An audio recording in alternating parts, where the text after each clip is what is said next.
जी अशोक जी, लोग कह रहे हैं कि ये नियम जरूरत से ज्यादा सख्त हैं। आपका क्या जवाब है इस बात पर? कौन लोग कह रहे हैं? पहले तो सवाल ये है कि कौन लोग कह रहे हैं। इस देश में जो लोग, जिन लोगों ने भेदभाव बनाया, जो लोग सदियों से भेदभाव करते आ रहे हैं, मैं समझता हूं कि हमने पूरी गाइडलाइन को पढ़ा है। गाइडलाइन में दो तरह के डिस्क्रिमिनेशन की बात की गई है।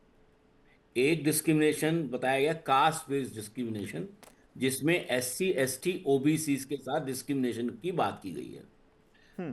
दूसरी बात की गई है कि डिस्क्रिमिनेशन इन जनरल, तो उसमें महिलाओं के साथ, डिसेबिलिटी के साथ, ईडब्ल्यूएस के साथ, सबके साथ डिस्क्रिमिनेशन की बात की गई है। जी।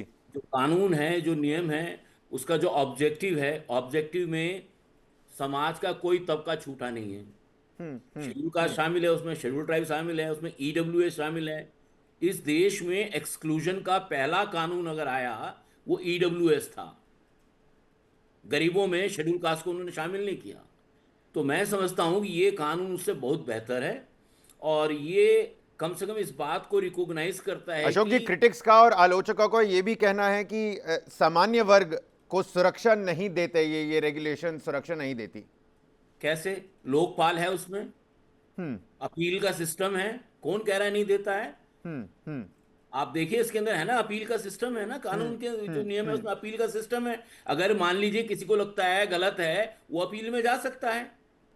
और दूसरा ये कि हाइपोथेटिकली कुछ भी सोच लेना ठीक नहीं है। फेक एक्यूजेशंस के खिलाफ कोई कोई पनिशमेंट नहीं है, इसमें लिखा है फेक एक्यूजेशंस के खिलाफ कोई पनिशमेंट नहीं है, शायद यही अपील, एक। मुझे ये बताइए कि अपील में जब लोग जाएंगे तो अपील क्या करेगी? वो पनिशमेंट नहीं देगी, वो फैसला नहीं देगी कि ये गलत हुआ या सही हुआ। तो मतलब अगर कमेटी है, तो ultimately what is the role of the committee if it is not going to decide right and wrong? No, you're absolutely right Ashok ji. मेरा तो बस ये मानना है कि कमिटी कैसी है और मैं समझता हूँ, what does the committee comprise of, that is a completely different thing. Committee उस पर काम करती है या नहीं करती है, वो तो तीसरी बात ही हो गई।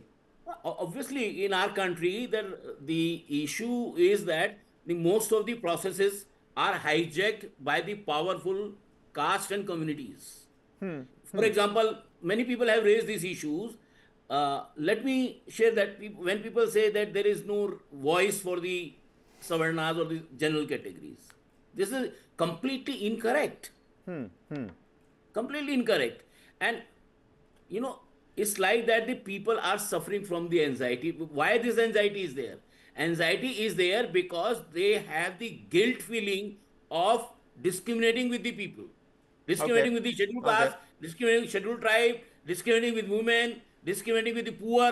So the people who have the guilt feeling are anxious that this law may come to help to the those who are being discriminated. So okay. that's the issue.